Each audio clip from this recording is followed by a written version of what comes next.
الحمد لله الذي أبدع الأفلاك والأرضين، والصلاة والسلام على من كان نبيا وآدم بين الماء والطين، أجمل الأجملين أكمل الأكملين، سيدنا ومولانا محمد وعلى آله وأصحابه وأتباعه إلى يوم الدين. أما بعد، فقد قال الله عز وجل في القرآن المجيد والفرقان الحميد: اعوذ باللہ من الشیطان الرجیم، بسم اللہ الرحمن الرحیم۔ اللہ جل مجدہ کی توفیق سے اور اس کے احسان خاص سے ہم اور آپ آج کی اس مبارک مجلس میں اللہ کے حبیب صلی اللہ علیہ وسلم کے حدیثوں کے متعلق کچھ باتیں سننے اور سنانے کے لیے جمع ہیں۔ دعا ہے کہ مولا تعالیٰ مجھے حق بولنے اور ہم تمام کو حق سننے، سمجھنے اور پوری زندگی اس پر عمل کرنے کی توفیق نصیب فرمائے۔ انہی دعائیہ جملے کے ساتھ آج کا یہ درس شروع کر رہا ہوں، اور درس کی ابتدا سے پہلے ایک بات میں آپ کو یہ بتا دینا چاہتا ہوں ہمارے حاضرین و ناظرین کو کہ اب تک رمضان سے قبل ہمارا درس ہوتا تھا عقائد پر اور مسائل پر، اور رمضان کے بعد یہ میری پہلی مجلس ہے۔ انشاءاللہ تعالی اللہ سے دعا ہے کہ اللہ اس سلسلے کو آگے بڑھائیں، اور خواہش ہوئی کہ جس طرح ہمارے یہاں درس قرآن تو جاری ہے، درس حدیث کا بھی ایک نظام ہو جائے، تو اس لیے میں نے چاہا کہ میں حدیث رسول صلی اللہ علیہ وسلم پر کچھ گفتگو کروں گا، اور اس کے لیے میں نے ایک مخصوص رسالہ، مطلب ہمارے یہاں اماموں کے یہاں یہ ایک روایت ہے، یہ ایک طریقہ ہے کہ 40 حدیثیں جو یاد کرتے ہیں اور 40 حدیثیں جو سنتے ہیں اور 40 حدیثیں جو آگے امت میں پہنچاتے ہیں، حضور نے ان کے لیے جنت کی بشارت دی ہے۔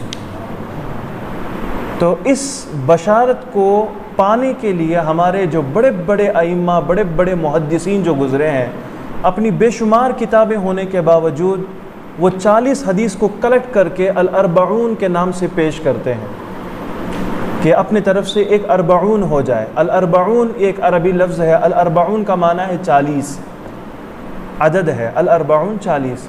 تو ہر ایک امام اپنے اپنے طرف سے الاربعون لکھتے ہیں، 40 حدیثوں کا ایک کلیکشن ان کے پاس ہوتا ہے، وہ اپنے سامنے جو ان کے شاگرد ہوتے ہیں، آگے جو امت ہوتی ہے ان کے لیے وہ چھوڑ جاتے ہیں۔ اور اب تک جتنے ائمہ اور محدثین نے وہ 40 لکھے ہیں، جو رسالہ انہوں نے 40 حدیثوں کا کمبائن کیا ہے، اس میں سب سے زیادہ مشہور و معروف اور بہت زیادہ معتبر جو 40 ہے وہ امام نووی رحمۃ اللہ تعالیٰ علیہ کی ہے۔ اور یہ امام نووی رحمۃ اللہ تعالیٰ علیہ کی جو کتاب، جو رسالہ الاربعون کے نام سے ہے، یہ الاربعون پوری دنیا میں مشہور ہے، اور بغیر کسی مکتب فکر کے اختلاف کے تمام مکتب فکر کے لوگ اس کو پڑھتے ہیں، پڑھاتے ہیں اور دروس میں اسے استعمال کرتے ہیں۔ اور یہ 40 حدیثیں ایسی ہوتی ہیں کہ اگر یہ 40 حدیثیں اگر کوئی پڑھ لے، اسے سمجھ لے، تو گویا کہ اسے پورا دین حاصل ہو جاتا ہے، کہ دین کے تمام بڑے بڑے ایسپیکٹس جو ہوتے ہیں، جتنے پہلو ہوتے ہیں، اسے یہ 40 حدیثیں کور کر لیتی ہیں۔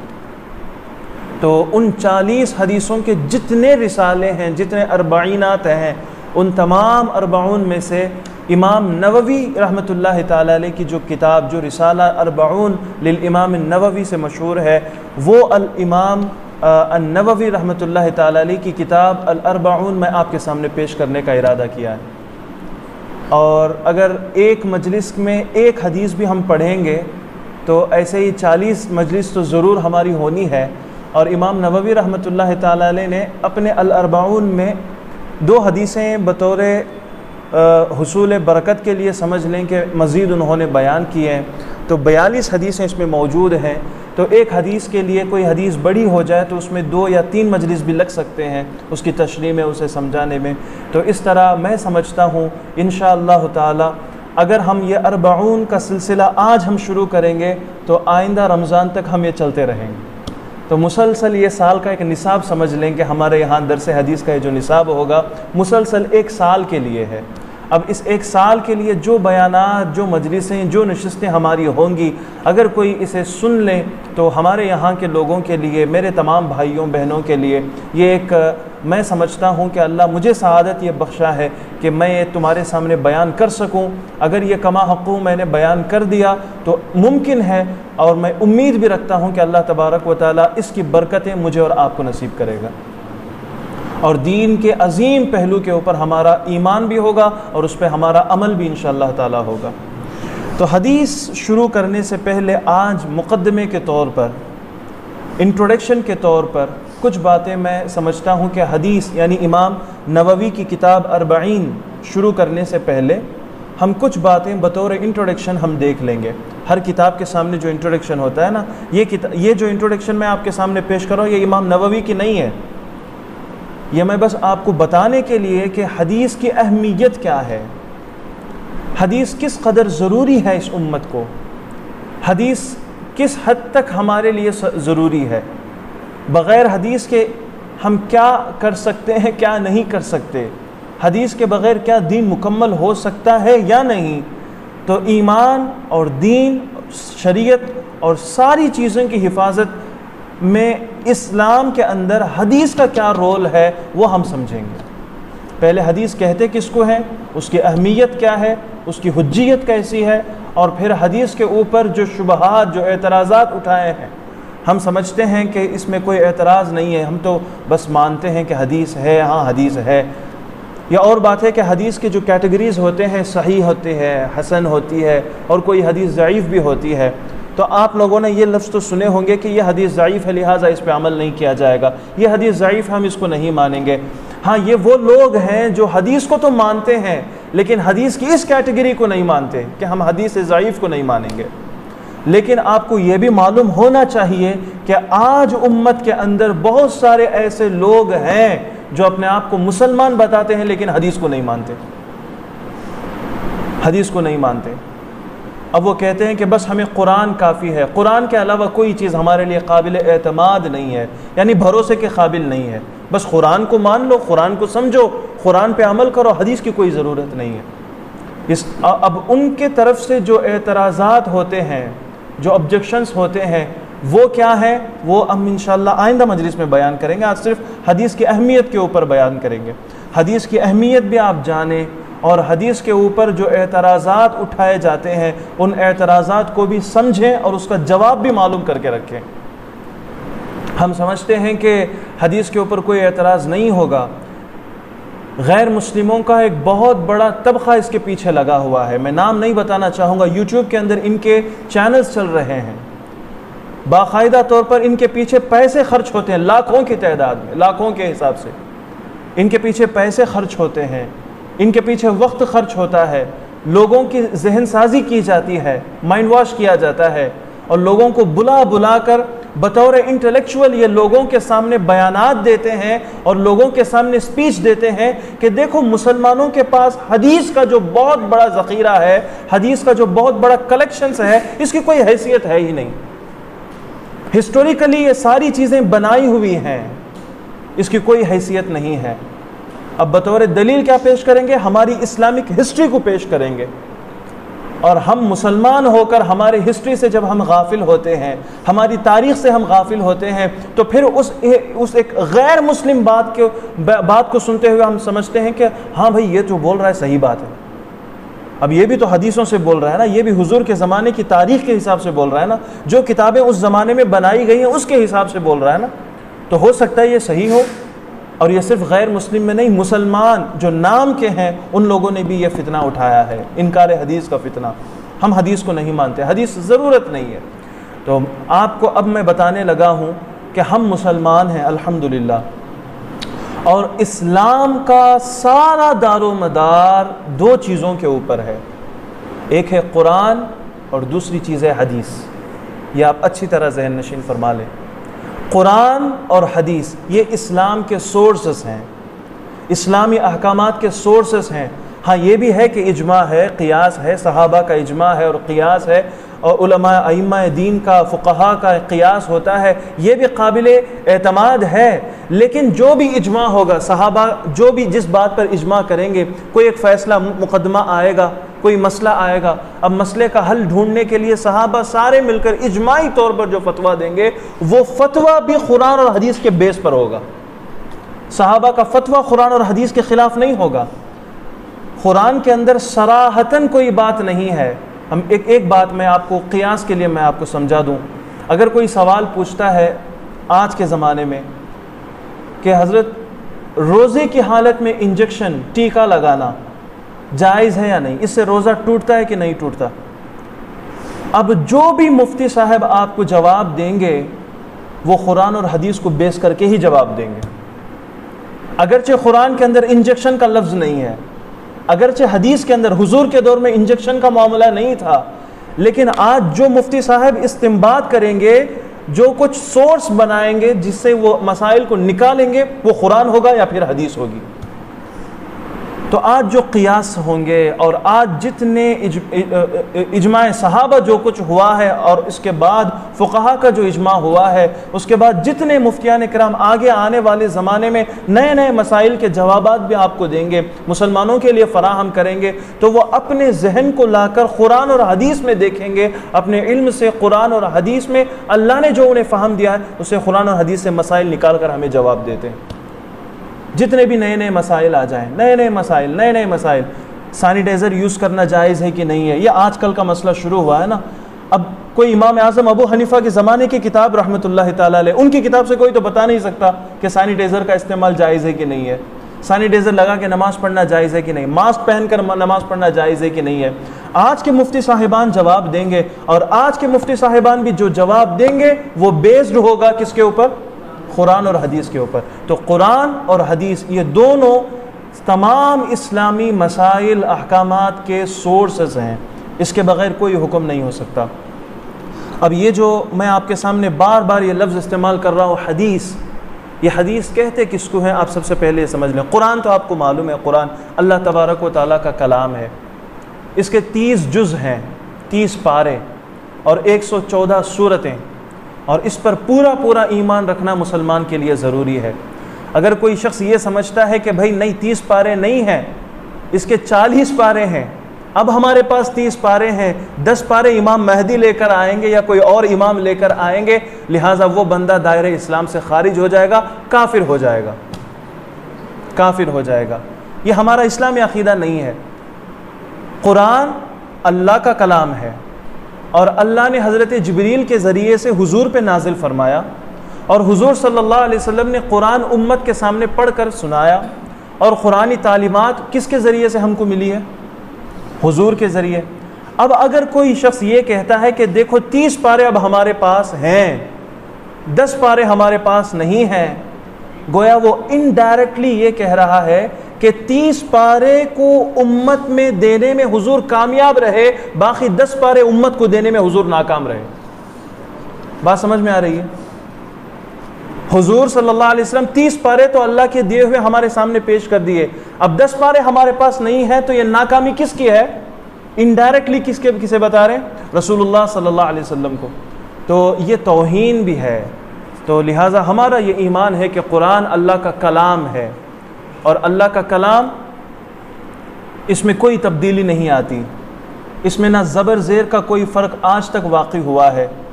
تو اللہ تبارک و تعالیٰ نے اس کی حفاظت کا ذمہ اپنے ذمہ کرم میں لیا ہے، اور یہ قیامت تک قرآن میں کوئی تبدیلی نہیں آ سکتا۔ یہ قرآن قیامت تک ہمیشہ اسی صورت میں رہے گا، اس میں کسی طرح کا فرق نہیں آئے گا، نہ زبر زیر کا۔ البتہ اب آئیں حدیث کی طرف۔ حدیث کہتے کس کو ہیں؟ حدیث رسول اللہ صلی اللہ علیہ وسلم کے فرمان کو کہتے ہیں۔ اب حدیث کے بھی بہت سارے کیٹیگریز ہیں، میں چاہتا ہوں کہ آپ کو قرآن اور حدیث کے وہ مفاہیم، وہ باتیں آپ کو بتاؤں جو مدارس میں پڑھائے جاتے ہیں، مدارس دینیہ کے اندر پڑھائے جاتے ہیں۔ حدیث کہتے کس کو ہیں؟ حضور صلی اللہ علیہ وسلم کا فرمان، حضور کی باتیں، حضور کا کام، اور حضور کی بات ہو یا حضور کا کام ہو، دونوں کو حدیث ہی کہتے ہیں۔ سنت کا لفظ بھی آتا ہے، اب وہ ایک الگ تشریح ہے، انشاءاللہ میں کبھی دوسرے موقع پہ بیان کروں گا۔ اب چونکہ ہم صرف حدیث کا لفظ زیادہ استعمال کریں گے تو حدیث کے لفظ کے اوپر آپ غور کریں۔ حدیث کہتے ہیں حضور کے فرمان کو، حضور کی باتوں کو۔ حضور صلی اللہ علیہ وسلم نے فرمایا ہو اس کو بھی حدیث کہیں گے، یا صحابی یہ کہتے ہوں کہ حضور نے یہ کام کیا، اب اس میں حضور کا فرمان تو نہیں ہے، یہ ہے کہ حضور فرماتے ہیں سلام کو پھیلاؤ، یہ حضور کا فرمان ہے، اسے بھی ہم حدیث کہیں گے۔ اب ایک صحابی بیان کرتے ہیں میں حضور کو دیکھتا تھا کہ حضور بچوں کو بھی سلام کرتے تھے۔ اب حضور صلی اللہ علیہ وسلم کی زندگی کا ایک واقعہ ایک صحابی بیان کر رہے ہیں نا، تو حضور کی زندگی کا واقعہ صحابی بیان کر رہے ہیں، اس کو بھی ہم حدیث ہی بولیں گے۔ تو حضور خود بولے یہ بھی حدیث ہے، حضور کے بارے میں بولا جائے یہ بھی حدیث ہے۔ اب حدیث اور قرآن میں ایک فرق ہے، وہ آپ کو میں سمجھانا چاہوں گا، اور آگے اہمیت حدیث کے اوپر ہم بیان کریں گے۔ قرآن کو بھی وحی کہتے ہیں، حدیث کو بھی وحی کہتے ہیں۔ وحی سورہ نجم کی آیت میں اللہ تبارک و تعالی ارشاد فرماتا ہے وَمَا يَنْتِقُ عَنِ الْهَوَىٰ، یہ جو نبی ہے نا، یہ جو ہمارے محبوب صلی اللہ علیہ وسلم ہے نا، یہ اپنی مرضی سے بات ہی نہیں کرتے۔ اللہ اپنے حبیب صلی اللہ علیہ وسلم کے بارے میں فرماتا ہے وَمَا يَنْتِقُ عَنِ الْهَوَىٰ، وہ اپنی مرضی سے بات نہیں کرتے، جو بھی بولتے ہیں اپنی مرضی سے نہیں بولتے۔ پھر کیا ہے؟ ان هو الا وحی یوحا، جو بھی حضور بولتے ہیں وہ وحی ہے جو اللہ کی طرف سے انہیں کی جاتی ہے۔ تو حضور صلی اللہ علیہ وسلم کا جو فرمان ہے، حضور کی زبان سے جو کچھ نکلے اسے وحی کہیں گے، اسے کیا کہیں گے؟ وحی۔ اب وحی کی دو قسمیں ہیں، ابھی میں بتا رہا تھا نا کہ مدارس دینیہ میں جو باتیں بتائی جاتی ہیں وہ آپ کے علم میں لانا چاہتا ہوں۔ وحی کی دو قسمیں ہیں، پہلی قسم ہے وحی متلو، وہ وحی جس کی تلاوت کی جاتی ہے۔ وہ کون سی وحی ہے؟ قرآن کریم۔ اب قرآن ہم تلاوت کرتے ہیں، نماز میں بھی پڑھتے ہیں، نماز کے باہر بھی پڑھتے ہیں، تلاوت کرتے ہیں، تو وہ وحی جس کی تلاوت ہوتی ہے یہ وحی کی قسم ہے، یہ قرآن ہے۔ اور ایک وحی ہے وحی غیر متلو، وہ وحی جس کی تلاوت نہیں ہوتی، نماز میں تلاوت نہیں ہوتی، وہ کون سی وحی ہے؟ حضور کی حدیث ہے۔ اور دوسرا فرق آپ جان لیں، یہ جو قرآن کریم ہمارے پاس موجود ہے، اس کے اندر جو کچھ الفاظ ہیں یہ الفاظ بھی اللہ کے ہیں، اور اس الفاظ کا مفہوم بھی اللہ کا ہے۔ الفاظ اور اس کا معنی، الفاظ اور اس کے مفہوم دونوں کس کے طرف سے ہیں؟ اللہ کے طرف سے۔ یہ قرآن ہے۔ الحمدللہ رب العالمین قرآن کی ایک سورت کی ایک آیت ہے، تو یہ الحمد للہ رب العالمین، یہ جتنے الفاظ ہیں یہ الفاظ بھی کس کے؟ اللہ کے، اور ان لفظوں کا جو معنی بنے گا وہ معنی بھی کس کی طرف سے؟ اللہ کی طرف سے۔ اسے کہتے ہیں قرآن۔ اب حدیث کیا ہے؟ حدیث یہ ہے کہ حدیث میں فرق یہ ہوتا ہے کہ حدیث میں الفاظ حضور کے ہوتے ہیں لیکن اس کا معنی اللہ کی طرف سے ہوتا ہے۔ الفاظ کس کے ہوتے ہیں؟ حضور کے، معنی اللہ۔ تو یہ قرآن اور حدیث میں ایک چھوٹا سا فرق ہے، اسے آپ یاد رکھیں، وحی متلو اور غیر متلو، اسے آپ یاد رکھیں۔ اب آگے بڑھتے ہیں حدیث کی اہمیت و حجیت کی طرف۔ اللہ تبارک و تعالیٰ سورہ آل عمران کی آیت نمبر 164 میں ارشاد فرماتا ہے لَقَدْ مَنَّ اللَّهُ عَلَى الْمُؤْمِنِينَ إِذْ بَعْثَ فِيهِمْ رَسُولًا، یقیناً اللہ تبارک و تعالیٰ نے مومنوں پہ بڑا احسان فرمایا۔ وہ کیسا احسان؟ اذ بعث فیہم رسولا من انفسہم، کہ اللہ نے انہی لوگوں میں سے ایک شان والے رسول کو بھیجا۔ اللہ نے ایک شان والے رسول کو بھیج کر مومنوں پہ بڑا احسان فرمایا۔ یہ بہت بڑا احسان اللہ کا ہوا ہے۔ اب حضور کی ذات کے بارے میں اللہ بیان کر رہا ہے کہ حضور کو ہم نے بھیجا، انہی میں سے بھیجا، عربیوں میں سے بھیجا، اور یہ حضور کا بھیجے جانا یہ اللہ کی سب سے بڑی نعمت ہے اور اللہ کا سب سے بڑا احسان ہے مومنوں کے اوپر۔ اب بھیجنے والا اللہ ہے، آنے والے رسول اللہ صلی اللہ علیہ وسلم ہیں۔ اب آئے ہیں مصطفیٰ، تو ان کا کام کیا ہے؟ اللہ تبارک و تعالیٰ نے اس آیت کے اندر ان کے 3 کام بیان فرمائے۔ یتلو علیہم آیاتہ، ان کا پہلا کام یہ ہے کہ وہ اللہ کی آیتوں کو پڑھ کے سناتے ہیں۔ حضور نے یہ کام کیا نا، قرآن کی آیت جبریل کے ذریعے سے آتی تھی علیہ الصلوۃ والسلام، تو حضور اسے لیتے تھے حضور کے دل میں وہ نقش ہو جاتا تھا تو پھر وہ آیتیں حضور صلی اللہ علیہ وسلم امت کے سامنے پڑھ کر سناتے تھے۔ تو یہ پہلا کام ہے، اللہ کا کلام، اللہ کی آیتیں پڑھ کے سناتے ہیں۔ دوسرا کام کیا ہے؟ وہ یزکیہم، اور وہ انہیں پاک کرتے ہیں، ان کے ظاہر کو بھی پاک کرتے ہیں، ان کے باطن کو بھی پاک کرتے ہیں۔ اور پھر تیسرا کام یہ ہے وَيُعَلِّمُهُمُ الْكِتَابَ وَالْحِكْمَةَ، اور اللہ کے وہ جو محبوب ہیں وہ ان لوگوں کو کتاب کی تعلیم دیتے ہیں اور حکمت کی تعلیم دیتے ہیں۔ کتاب کی تعلیم کیا ہے؟ اس سے مراد قرآن کریم کی تفسیر ہے۔ کتاب کی تعلیم ایک تو ہے قرآن پڑھ کے سنا دینا، یہی ہم مدرسوں میں کرتے ہیں۔ ہم بچوں کو بھیجتے ہیں مدرسوں میں پڑھانے کے لیے، تو مدرسے کے استاد انہیں الف با تا ثا شروع کرتے ہیں اور پھر انہیں قرآن پڑھاتے ہیں، قرآن ہجا کراتے ہیں، رواں پڑھتا ہے بچہ، پھر قرآن مکمل کر دیتا ہے، پھر اس کا ہدیہ بھی ہوتا ہے، شیرنی وغیرہ تقسیم کرتے ہیں، خوشیاں مناتے ہیں۔ اب بچہ قرآن کو سمجھ لیا یا صرف قرآن کو پڑھنا سیکھا ہے؟ قرآن کو سمجھ لیا یا صرف پڑھنا سیکھا ہے؟ پڑھنا سیکھ۔ اب یہ پڑھانے والے ایک استاد ہوتے ہیں نا، یہ بھی حضور کا ایک کام کر رہے ہیں، حضور کا ایک کام کر رہے ہیں۔ وہ کیا کام تھا؟ پڑھا رہے ہیں، سمجھا نہیں رہے، صرف پڑھا رہے ہیں۔ اور پھر دوسری بات یہ ہے کہ قرآن کریم کی تعلیم دینا، یعنی اس کی تفسیر بیان کرنا، اس کی مرادیں بیان کرنا، یہ تفسیر کے طور پر ہم کرتے ہیں۔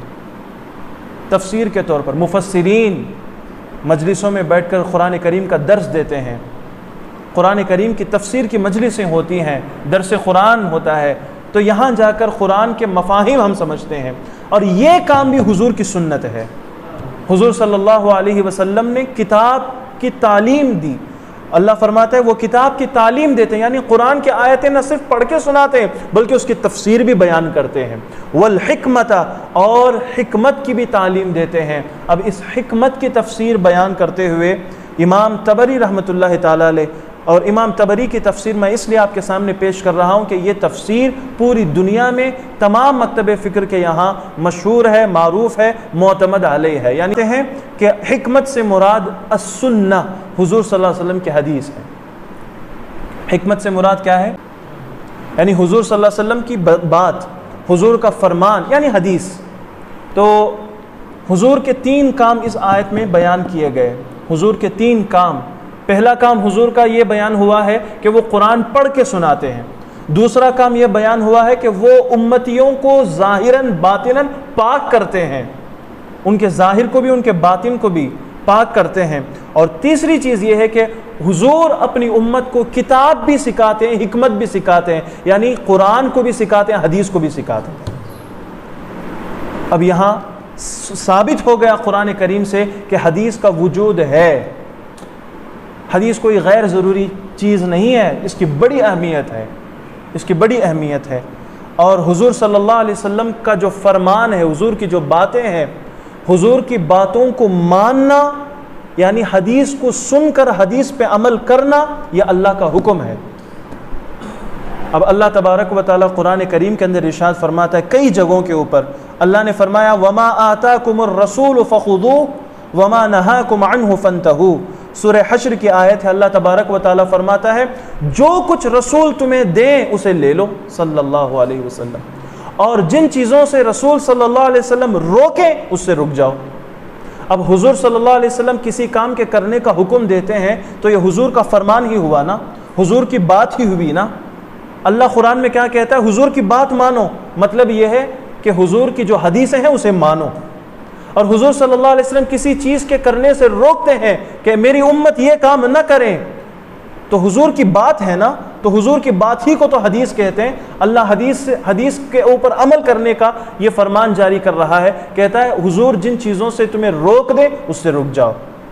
تو حضور جو کچھ تمہیں دیں، کرنے کو کہیں کرو، اور حضور جن چیزوں سے روکیں رک جاؤ۔ اور پھر اللہ تبارک و تعالیٰ سورہ اعراف کی آیت نمبر 158 میں اللہ تبارک و تعالیٰ ارشاد فرماتا ہے فَآمِنُوا بِاللَّهِ وَرَسُولِهِ النَّبِيِّ الْأُمِّيِّ الَّذِي يُؤْمِنُ بِاللَّهِ وَكَلِمَاتِهِ۔ اے لوگو ایمان لاؤ اللہ پر اور اس رسول پر ایمان لاؤ جو بغیر پڑھے غیب کی خبریں دکھاتے ہیں۔ کسی انسان سے تو پڑھے نہیں لیکن غیب کی خبریں سناتے ہیں، اور وہ رسول اللہ پہ بھی ایمان رکھتے ہیں، اللہ کے کلمات پہ بھی ایمان رکھتے ہیں۔ تو ایسے رسول کے اوپر تم ایمان لاؤ اور پھر آگے اللہ فرماتا ہے وَاتَّبِعُوهُ، اور اس رسول کی پیروی کرو، ان کا اتباع کرو، لَعَلَّكُمْ تَهْتَدُونَ، تاکہ تمہیں راستہ مل جائے۔ اب حضور کی پیروی کا حکم کون دے رہا ہے؟ اللہ دے رہا ہے۔ اب حضور کی پیروی ہم کیسے کریں گے؟ حضور کی پیروی ہم کیسے کریں گے؟ حضور کو کیسے ہم فالو کریں گے؟ ان کی باتوں کو مانیں گے، یہی تو ان کو فالو کرنا ہوا نا۔ اب ان کی باتوں کو ہی تو حدیث کہتے ہیں۔ اللہ تبارک و تعالیٰ فرماتے ہیں انہیں فالو کرو، ان کی باتیں مانو، یعنی حدیث کو مانو۔ اب یہ ظاہری مطلب بالکل نص صریح سے ثابت ہوتا ہے کہ حضور کی حدیثوں کو ہمیں ماننا ہے، اور اس سے فائدہ کیا ہوگا؟ لعلکم تہتدون، تمہیں راستہ مل جائے گا، تم ہدایت پہ آ جاؤ گے۔ اب چونکہ وقت ہمارے پاس صرف کچھ منٹ بچ گئے ہیں تو جلدی جلدی میں آگے بڑھوں گا۔ اللہ تعالیٰ آگے ارشاد فرماتا ہے سورہ آل عمران کی آیت نمبر 31 میں، قل ان کنتم تحبون اللہ، اے محبوب تم فرما دو کہ اے لوگو اگر تم اللہ سے محبت کرتے ہو، اگر تمہیں اللہ سے محبت ہے، فاتبعونی، تو تم میری پیروی کرو، مجھے فالو کرو، میرا اتباع کرو۔ اگر تم مجھے فالو کرو گے تو پھر ہوگا کیا؟ یحببکم اللہ، اللہ تم سے پیار کرے گا۔ تم میرے ہو جاؤ، اللہ تمہارا ہو جائے گا۔ تم میرے ہو جاؤ، اللہ تمہارا ہو جائے گا، تم سے پیار کرے گا۔ تم اللہ کی محبت کے چکر میں بہت زیادہ کرنے کی ضرورت نہیں ہے، تم میرے ہو جاؤ۔ یحببکم اللہ، اللہ تم سے محبت کرے گا۔ صرف محبت ہی نہیں، مزید یہ کہ یغفر لکم ذنوبکم، تمہارے سارے گناہوں کو بھی بخش دے گا۔ واللہ غفور الرحیم، اللہ بخشنے والا مہربان ہے۔ تو اس میں بھی اللہ تبارک و تعالیٰ اپنے حبیب سے یہ کہلوا رہا ہے کہ حضور تم فرما دو کہ یہ لوگ اگر دعویٰ کرتے ہیں کہ ہمیں اللہ سے محبت ہے، تو اس دعوے میں سچے ہونے کا ثبوت یہ ہے کہ وہ لوگ تمہاری پیروی کریں، تمہارے قدموں میں آ جائیں، تمہارے پیچھے لگ جائیں۔ اگر یہ تمہارے ہو گئے تو میں ان کا ہو گیا۔ تو حضور کی حدیث کی اہمیت، حضور کا اتباع، حضور کی پیروی کس حد تک ضرورت ہے، ان حدیثوں سے ہم جان سکتے ہیں۔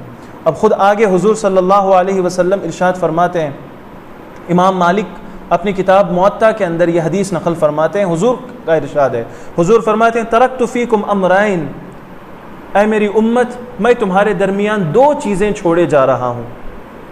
کتنی چیزیں؟ دو چیزیں۔ لن تضلوا ما تمسکتم بہما، جب تک تم ان دونوں چیزوں کو مضبوطی سے پکڑے رکھو گے ہرگز گمراہ نہیں ہوں گے۔ گمراہی سے بچانے کے لیے تمہیں میں دو چیزیں چھوڑے جا رہا ہوں۔ وہ کیا کیا ہے؟ کتاب اللہ، اللہ کی کتاب قرآن مجید، اور پھر دوسری چیز کیا ہے؟ وسنت رسولہ، اور اللہ کے رسول صلی اللہ علیہ وسلم کی سنت۔ تو کتاب کو بھی مانو، سنت کو بھی مانو، حدیث کو بھی مانو۔ جو کتاب کو مانے سنت کو چھوڑ دے وہ گمراہ ہو جائے گا، سنت کو مانے کتاب کو چھوڑ دے وہ بھی گمراہ ہو جائے گا۔ تو کتاب کو بھی لینا ہے اور سنت کو بھی لینا ہے۔ اب ایک اور حدیث ہے، اس حدیث کو سن کر ہو سکتا ہے کہ ہمیں بڑا تعجب ہو۔ اللہ کے حبیب صلی اللہ علیہ وسلم فرماتے ہیں، اور یہ حدیث امام ابن ماجہ نے اپنے سنن کے اندر نقل فرمائی ہے، فرماتے ہیں حضور صلی اللہ علیہ وسلم نے ارشاد فرمایا، یوشک الرجل متکئا علی اریکتہ، یہ بڑی زبردست حدیث میں آپ کے سامنے بیان کر رہا ہوں۔ اب اس کی تائید میں قرآن کی آیت بھی پیش کروں گا انشاءاللہ۔ وہ یہ کہ حضور فرماتے ہیں یوشک الرجل متکئا علی اریکتہ، ان قریب ایک ایسا بندہ بھی پیدا ہوگا جو اپنے تخت پر تکیہ لگائے بیٹھا ہوگا، یعنی اپنے منصب پہ بیٹھا ہوگا، فیحدث بحدیث من حدیثی، اس کے سامنے میری کوئی حدیث بیان کی جائے گی۔ ایک بندہ ہوگا اپنے تخت پہ بیٹھا ہوگا، اس کے سامنے کوئی حدیث پیش کی جائے گی، فیقول، تو وہ بندہ حدیث کو سننے کے بعد جواب دے گا۔ کیا جواب دے گا؟ بیننا و بینکم کتاب اللہ عز وجل، دیکھو بھائی ہمارے اور تمہارے درمیان اللہ کی کتاب موجود ہے، فما وجدنا فیہ من حلال استحللناہ، اور اس قرآن کے اندر جو چیزیں حلال بیان کی گئی ہیں ہم اسے حلال سمجھتے ہیں، وما وجدنا فیہ من حرام حرمناہ، اور اس کتاب کے اندر جو چیزیں حرام بیان ہوئی ہیں ہم اسے حرام سمجھتے ہیں۔ مطلب یہ ہے کہ قرآن ہمارے لیے کافی ہے، وہ حلال ہے، قرآن میں جو حرام ہے وہ حرام ہے۔ ہمارے اور تمہارے درمیان فیصلہ کرنے والی چیز کون سی ہے؟ کتاب اللہ ہے، اللہ کا کلام ہے، قرآن مجید ہے، اس کے علاوہ کسی چیز کی ضرورت نہیں ہے۔ یعنی وہ حدیث کا انکار کرے گا۔ حضور نے 1400 سال پہلے ہی بتا دی، ان قریب ایک زمانہ ایسا آئے گا کہ لوگ اپنے اپنے فرش پہ بیٹھے ہوں گے، اپنے اپنے مسند پہ بیٹھے ہوں گے تکیہ لگا کر، اور پھر وہ کہہ رہے ہوں گے کہ بھائی حدیث کی کوئی ضرورت نہیں ہے، قرآن کافی ہے، کتاب کافی ہے۔ اور پھر آگے حضور فرماتے ہیں الا، غور سے سنو، وَإِنَّمَا حَرَّمَ رَسُولُ اللَّهِ صلی اللہ علیہ وسلم مِثْلَ مَا حَرَّمَ اللَّهُ۔ حضور فرماتے ہیں غور سے سنو، جو کچھ اللہ کے رسول نے حرام کر دیا وہ ایسا ہی ہے جیسے اللہ نے اسے حرام کر دیا۔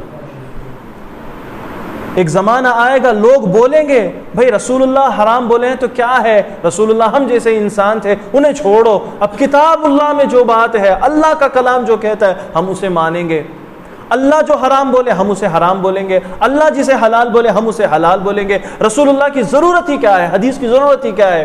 حضور فرماتے ہیں نہیں، میں نے جسے حرام کر دیا وہ ایسے ہی ہے جیسے اللہ نے اسے حرام کر دیا۔ اب یہ تو حدیث کے اندر موجود ہے نا، اب جو لوگ حدیث کو مانتے ہی نہیں وہ اس کو مانیں گے؟ نہیں مانیں گے۔ اب ان کے لیے دلیل کس سے ضرورت ہے؟ قرآن سے۔ اب قرآن سے ایک دلیل ہم دے دیتے ہیں۔ قرآن سے دلیل یہ ہے کہ سورہ اعراف کے آیت نمبر 57 157، اس کے اندر اللہ تبارک و تعالیٰ اپنے حبیب صلی اللہ علیہ وسلم، اپنے نبی کے بارے میں تعریف کر رہا ہے، حضور کی خوبیاں بیان کر رہا ہے، حضور کے اوصاف بیان کر رہا ہے۔ حضور کے اوصاف بیان کرتے ہوئے، ان کی خوبیاں بیان کرتے ہوئے اللہ تبارک و تعالیٰ فرماتا ہے یحل لهم الطیبات، یہ جو نبی ہے نا وہ ان لوگوں کے لیے ایسی چیزیں حلال کریں گے جو ان کے لیے پاکیزہ ہے، وَيُحَرِّمُ عَلَيْهِمُ الْخَبَائِثَ، اور جو چیزیں ان کے لیے تکلیف دہ ہو اور جو چیزیں گندی ہو اسے یہ نبی حرام کر دیں گے۔ یعنی یہ نبی ان کے لیے پاک چیزیں حلال کریں گے اور ناپاک چیزیں حرام کریں گے۔ تو حلال اور حرام کون کر رہے ہیں؟ حضور صلی اللہ علیہ وسلم۔ اب یہ کون بیان کر رہا ہے؟ اللہ بیان۔ اب قرآن میں بات آ گئی نا، اب حدیث ہم امام ابن ماجہ کی بیان کریں تو حدیث کا انکار کرنے والا بولے گا بھائی میں تو سرے سے حدیث مانتا ہی نہیں، تو حدیث کو کیوں پیش کر رہے ہو؟ اب وہ پوچھے گا قرآن سے دلیل لاؤ، تو قرآن سے یہی دلیل حاضر ہم کر دیتے ہیں کہ قرآن میں اللہ نے حضور کے بارے میں فرمایا یحل لهم الطیبات، حضور ان کے لیے پاک چیزیں حلال کرتے ہیں اور ناپاک چیزیں حرام کرتے ہیں۔ اور حضور صلی اللہ علیہ وسلم قرآن کریم کے شارح ہیں۔ صرف 5 منٹ کے اندر اپنی باتیں ختم کروں گا۔ حضور صلی اللہ علیہ وسلم قرآن کریم کے شارح کا معنی ہے قرآن کی تشریح کرنے والے، قرآن کو کھول کر بیان کرنے والے۔ اب یہ کیسے ہو سکتا ہے؟ میں نے خطبہ مسنونہ میں ایک آیت کریمہ کی تلاوت کی، اللہ تعالیٰ اس میں ارشاد فرماتا ہے وَأَنزَلْنَا إِلَيْكَ الذِّكْرَ لِتُبَيِّنَ لِلنَّاسِ مَا نُزِّلَ إِلَيْهِمْ وَلَعَلَّهُمْ يَتَفَكَّرُونَ۔ اللہ سورہ نحل کی آیت نمبر 44 میں ارشاد فرماتا ہے اے محبوب ہم نے تمہارے اوپر یہ الذکر یعنی قرآن نازل کیا۔ اللہ فرماتا ہے اے محبوب ہم نے تمہارے اوپر یہ الذکر یعنی قرآن نازل کیا، کیوں؟ لِتُبَيِّنَ لِلنَّاسِ مَا نُزِّلَ إِلَيْهِمْ، تاکہ تم ان لوگوں کو اس قرآن کو کھول کھول کر بیان کرو۔ ہم نے قرآن تمہیں دیا ہے اور لوگوں کے لیے دیا ہے، تو ہم قرآن تمہارے اوپر نازل کیے ہیں لوگوں کی ہدایت کے لیے، تو آپ قرآن کی آیتوں کو، قرآن کی باتوں کو کھول کھول کر لوگوں کے سامنے بیان کرو۔ تو حضور صلی اللہ علیہ وسلم قرآن کی آیت کی تشریح و تفسیر کرتے ہیں، اور اس کا فائدہ کیا ہوتا ہے؟ وَلَعَلَّهُمْ يَتَفَكَّرُونَ، کہ حضور صلی اللہ علیہ وسلم کھول کھول کر بیان کریں گے، قرآن کی تفسیر کریں گے، تشریح کریں گے، اس کی تعویل بیان کریں گے، اس کا مفہوم بیان کریں گے، تو لوگ غور کرنے والے ہوں گے۔ جب تک حضور بیان نہیں کریں گے قرآن کو ہم سمجھ نہیں سکتے۔ چھوٹی چھوٹی اور موٹی موٹی مثالیں جو ہر ایک کی سمجھ میں آ جائیں، وہ صرف دو مثالیں، میں تو 3 لکھ کر آیا تھا آپ کے سامنے بیان کروں گا، وقت کی قلت کی وجہ سے میں نے کہا 5 منٹ کے اندر ختم کرنا ہے، تو صرف میں 2 مثالیں آپ کو پیش کر دیتا ہوں۔ وہ مثال یہ ہے کہ قرآن کریم کے اندر آپ کو بھی موجود ہے، اسلامی حکم میں سے ہے کہ چور کی سزا کیا ہے؟ ہاتھ کاٹے جائیں گے۔ قرآن کریم کے اندر اللہ تعالیٰ سورہ مائدہ کے آیت نمبر 38 میں 38 میں اللہ تعالیٰ ارشاد فرماتا ہے وَالسَّارِقُ وَالسَّارِقَةُ فَاقْطَعُوا أَيْدِيَهُمَا، چور مرد اور چور عورت جب ان کی چوری ثابت ہو جائے تو ان دونوں کے ہاتھ کاٹو۔ کیا کاٹو؟ ہاتھ کاٹو۔ اب آیت آپ نے سمجھ لیا نا؟ اچھا، اب اس میں سوالات پیدا ہوتے ہیں. چور کا ہاتھ کاٹا جائے گا، یہ تو حکم ہم نے سمجھ لیا. اب چوری کوئی کرے گا تو اسے کیا سزا ملے گی؟ اس کا ہاتھ کاٹا جائے گا. اسلامی حکومت میں اس کا ہاتھ کاٹا جائے گا. اچھا، کتنی مقدار کی چوری ہو تو ہاتھ کاٹا جائے گا؟ یہ بھی تو سوال ہے نا. اگر کوئی جوتا چوری کر لے تو اس کا بھی ہاتھ کاٹا جائے گا. اگر کوئی بندہ کسی کی ٹوپی چوری کر لے تو اس کا بھی ہاتھ کاٹا جائے گا. اگر کوئی بندہ کسی کا قلم، پین، 5 روپے کا پین چوری کر لے تو اس کا بھی ہاتھ کاٹا جائے گا. تو کتنی مقدار کی چیز چوری ہو تو ہاتھ کاٹا جائے گا؟ یہ بھی تو ظاہر معلوم ہونا ہے نا.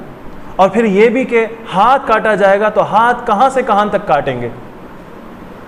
یہاں سے کاٹیں گے، یہاں سے کاٹیں گے، یہاں تک کاٹیں گے، یہ پورا ہاتھ ہی ہے نا، یہ ہاتھ ہی ہے نا. تو کہاں سے کاٹیں گے؟ اب اس کی تفسیر کون بیان کریں گے؟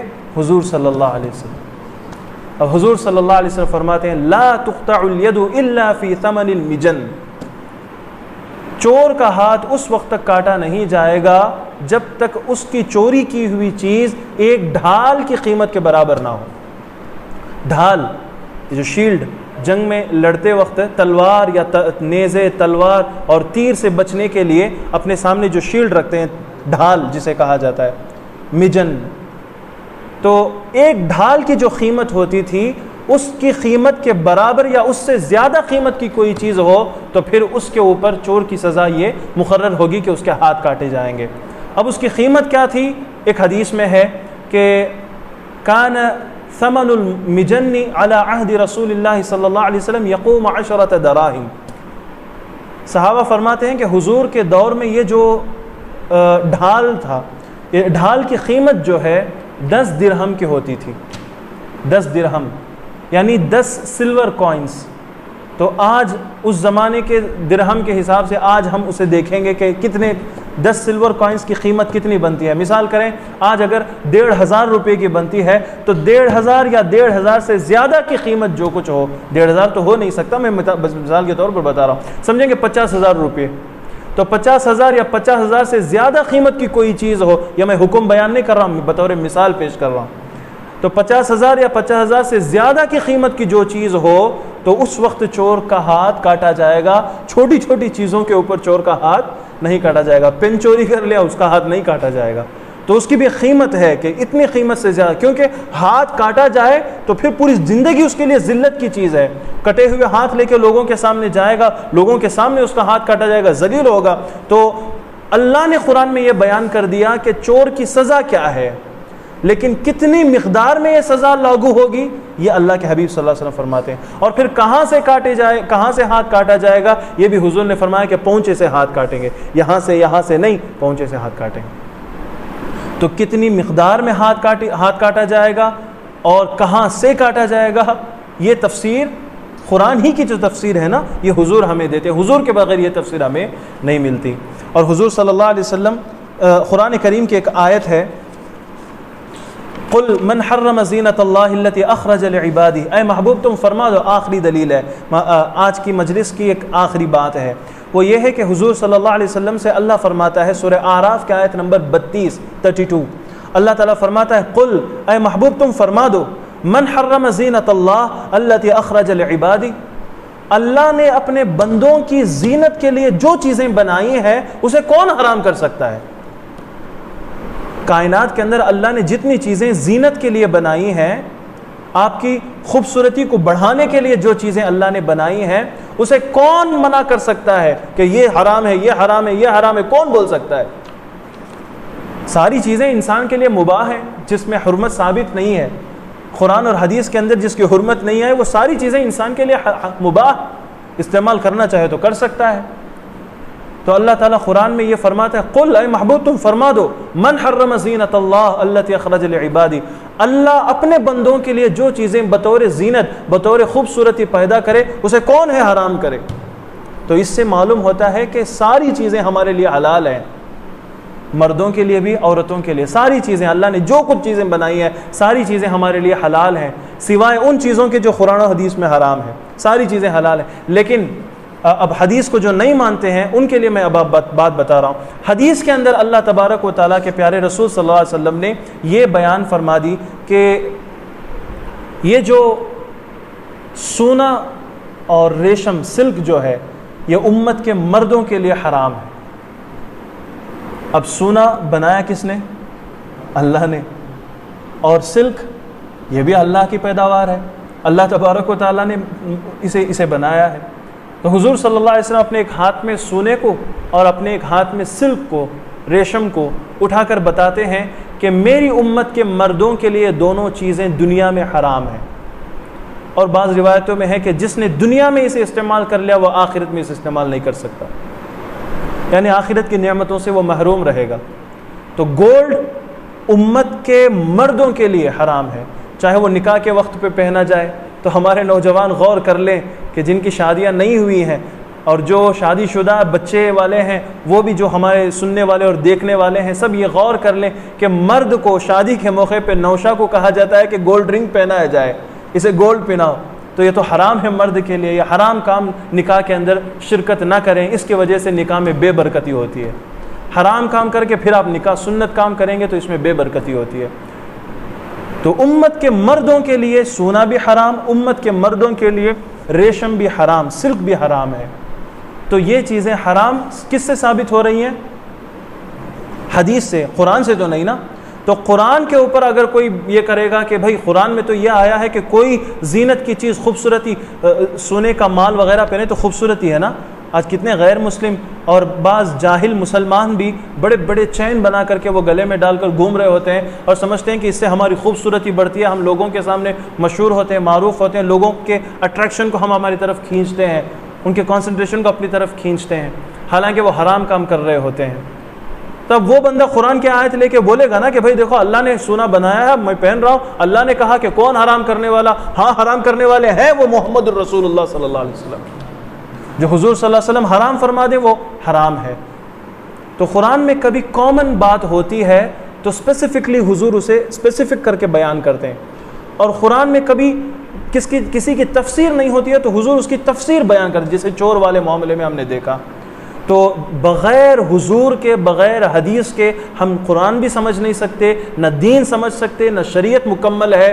بغیر ہمارے حضور کی ذات کے بغیر ہمارا ایمان بھی نہیں، حضور کی ذات کے بغیر ہمیں جنت بھی نہیں ملنے والی، حضور کی ذات کے بغیر ہمیں جہنم سے نجات بھی نہیں ملنے والی، حضور کی ذات کے بغیر حقیقت یہ ہے کہ اللہ بھی ہمیں نہیں ملے گا۔ اگر ہمیں جنت ملنا ہے، جہنم سے بچنا ہے، دین پہ چلنا ہے، شریعت پہ عمل کرنا ہے اور اللہ کو پانا، اللہ کی محبت کو حاصل کرنا ہے، تو حضور کی ذات ہی ہے واحد راستہ۔ انہیں چھوڑ کر، ان کے فرمان کو، ان کے حکم کو چھوڑ کر ہم کہیں نہیں جا سکتے، اور انہی پہ اپنی باتیں ختم کریں گے۔ اور آئندہ مجلس میں جو لوگ حدیث کے اوپر اعتراض کرتے ہیں، حدیث ماننے والی کوئی بات نہیں ہے، انکار کرتے ہیں، حدیث کی ضرورت نہیں ہے، ان کے بڑے بڑے اعتراضات کیا ہیں، وہ اعتراضات ہم آپ کے سامنے رکھیں گے اور ان آبجیکشنز کے جوابات بھی آپ کے سامنے دیں گے، تاکہ ہم حدیث امام نووی کے الاربعین شروع کرنے سے پہلے یہ ساری باتیں ہمارے اندر آ جائیں، تاکہ کل آئندہ چل کر ہسٹوریکلی اگر کوئی بندہ آپ کے سامنے بات کرے تو آپ اسے جواب دینے کے قابل بنیں۔ دعا ہے کہ اللہ تعالی ہمیں اپنی بارگاہ میں قبول فرمائے، اور جو کچھ ہم نے باتیں کی ہیں اسے اپنی بارگاہ میں قبول فرماتے ہوئے ہمیں اس کی برکتیں دونوں جہاں میں نصیب فرمائے۔ آمین بحرمت سید المرسلین والحمد للہ رب العالمین۔